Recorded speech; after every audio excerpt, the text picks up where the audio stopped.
are listening to the Cue Your Business Success podcast, episode 7.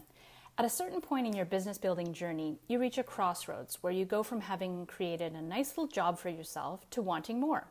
In this episode, I'm going to share the 2 stepping stones along the path from solopreneur to business owner that you'll need to step over on the road to creating the business you want.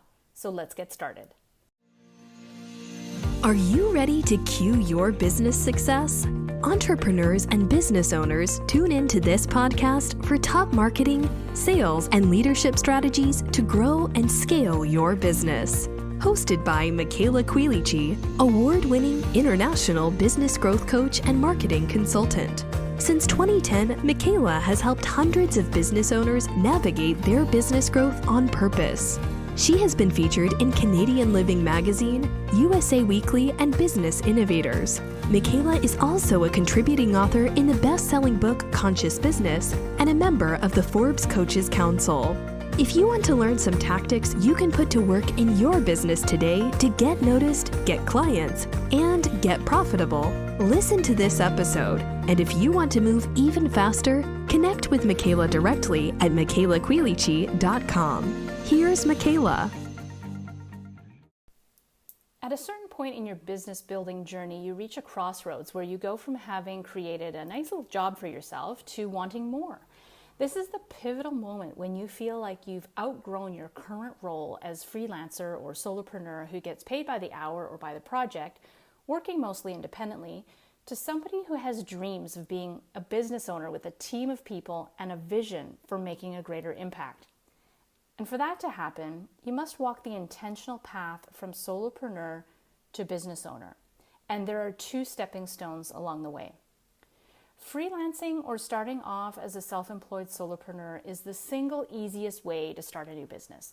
You can make a living doing that, setting your own hours, working from wherever you please, and picking and choosing the projects you like.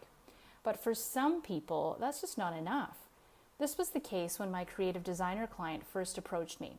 She wanted to attract a higher caliber of client, earn more income, and have a greater impact in the world. For her to grow into being a business owner, she'd first have to stop thinking like a freelancer and start thinking like a CEO. I often talk to my private coaching clients about the journey of the business owner and how growing a business requires a combination of good business strategy and tactical implementation plus continuous skill and mindset development.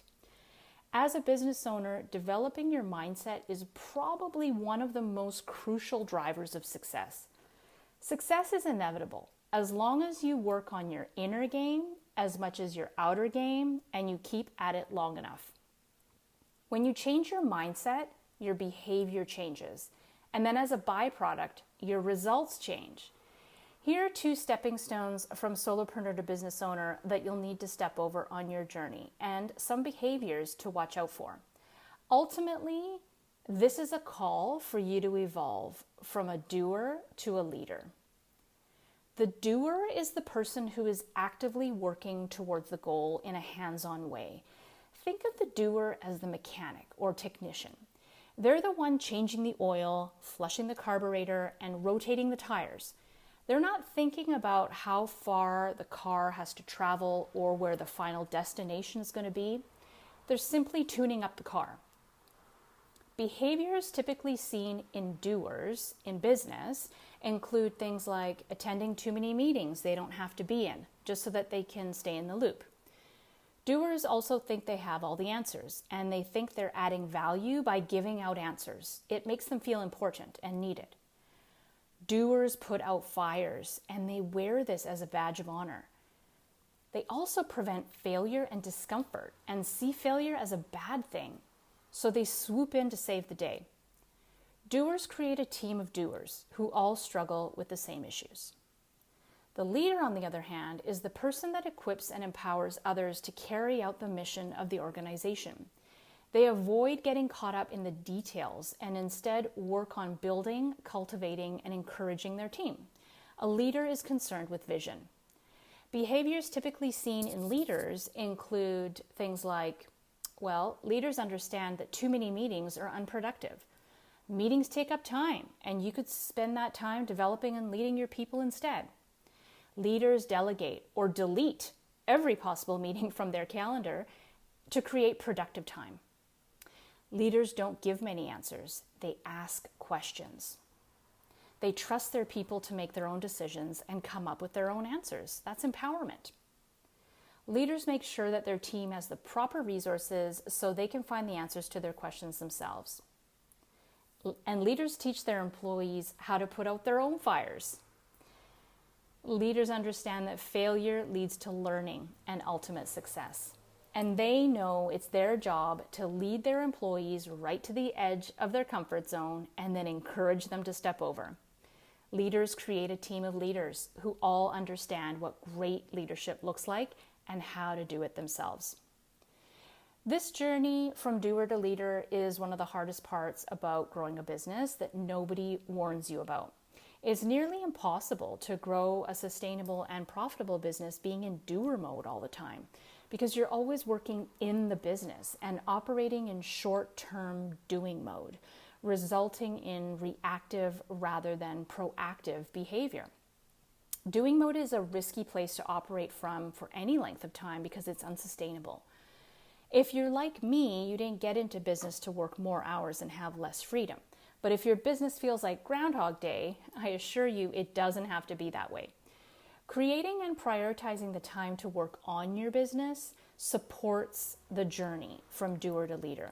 It also invites more of a long-term growth perspective, so you can evaluate how you need to pivot with changes in the market, how to adjust your marketing and sales strategies, when to build out your team or upgrade your operational systems, and move your business into a place of sustainable and profitable growth, which ultimately leads to an increased joy, confidence, income, and bottom line results. When you're ready to build a more sustainable and profitable business that truly gives you the freedom and fulfillment that you originally wanted when you first launched your venture, you may be interested in learning more about my Elegant CEO Scale and Leverage program. I created it with you in mind.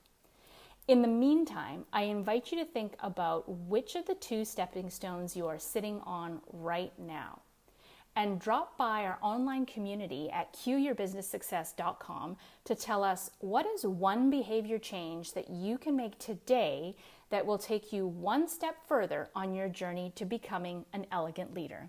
We'd love to show you some love and support your journey.